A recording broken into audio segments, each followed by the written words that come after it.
Lihat orang kalau pengen bahagia, lihat ke atas, yaitu ilmunya. Yang kedua, tandanya orang yang akan merasakan kebahagiaan dunia dan akhirat, nazruhu ila man dunahu malahu, yaitu orang kalau ngelihat ke bawah, yang dilihatnya itu harta. Supaya apa? Supaya muncul rasa syukur kepada Allah Subhanahu wa Ta'ala. Karena banyak orang yang terlena, seakan-akan ini harta segalanya, seakan-akan ini dunia segalanya, rezeki yang Allah berikan sedikit dan banyak, yang akhirnya menjadikan dia jauh dari Allah Subhanahu wa Ta'ala. Fa amman a'ta wattaqa wa saddaqa bil husna fasanuyassiruhu lil yusra. Orang-orang yang mau bersedekah karena melebihi harta, dia punya harta yang banyak, wattaqu, ketika dia memberikan hartanya dia bertakwa kepada Allah, lalu membenarkan dengan apa-apa, wasaddaqa bil husna, dengan membenarkan dengan sebuah kebaikan bahwa sedekah itu memiliki kebaikan, fasanuyassiruhu lil yusra, Allah akan mempermudah urusan kebaikannya.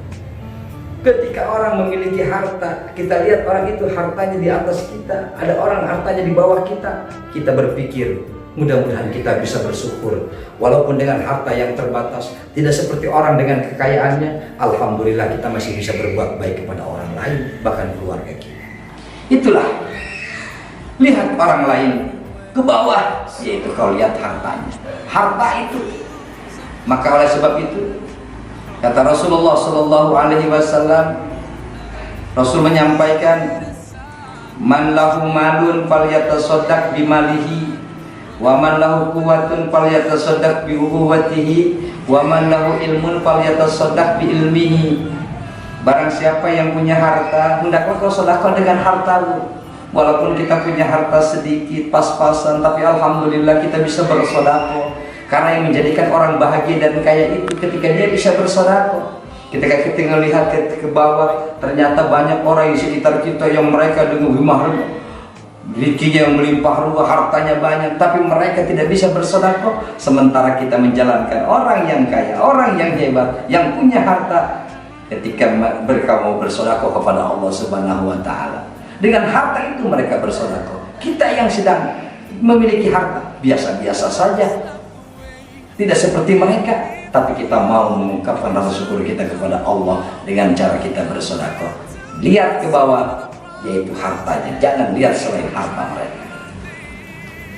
Kaum muslimin rahimahullah. Yang ketiga, orang kalau pengen bahagia, yaitu dzikrul dzunubil madiyah, hendaknya kau mengingat-ingat dosa-dosa yang pernah dilakukan. Dulu pernah saya bahas yang namanya dosa itu, kata Kangjeng Nabi, apabila seorang hamba melakukan kesalahan, Allah akan tulis dalam hatinya itu titik hitam. Satu dosa, satu titik hitam. Beberapa kali dosa, beberapa titik hitam. Ribuan dosa yang kau lakukan, ribuan titik hitam dalam hati. Itulah yang menjadikan hati kita berkarat. Ingat kita, ketika hati kita sudah berkarat, jauh dari Allah, komunikasi semakin sulit dengan Allah, di situ sudah ada hijab di antara kita dengan Allah. Karena tidak ada lagi relevansi antara hati kita yang kotor dengan Allah, Zat yang Maha Suci.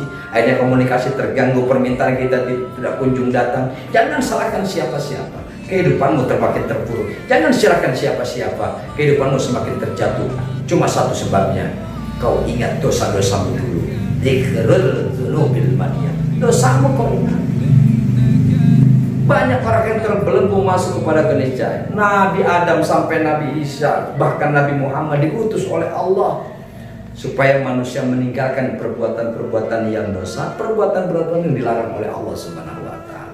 Karena memang ketika cerita tentang dosa, ini adalah penghalang, batu kerikil yang akan menjatuhkan ketika itu manusia di hadapan Allah dan jauh daripada kebahagiaan dunia dan akhirat.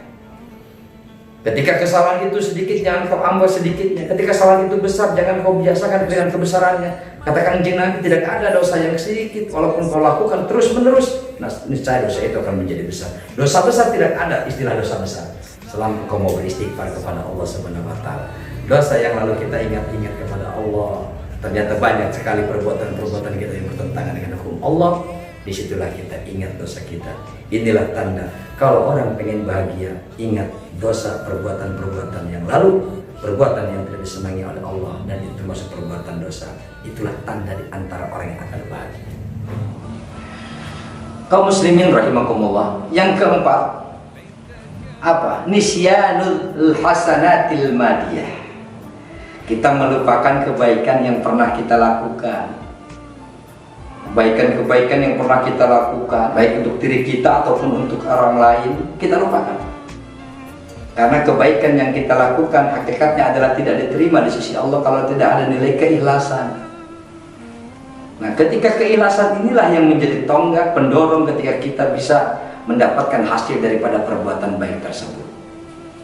Kita mau sedekah, mau infak, membantu anak-anak yatim, fakir miskin dan sebagainya. Kita bersedekah kepada mereka. Jangan sekali-kali kamu menyebutkan, supaya keinginanmu ketika menyebutkan itu ada harapan orang lain itu memuji dan memujamu. Padahal hakikatnya itu adalah sebuah kewajiban untuk kita membantu di antara kita.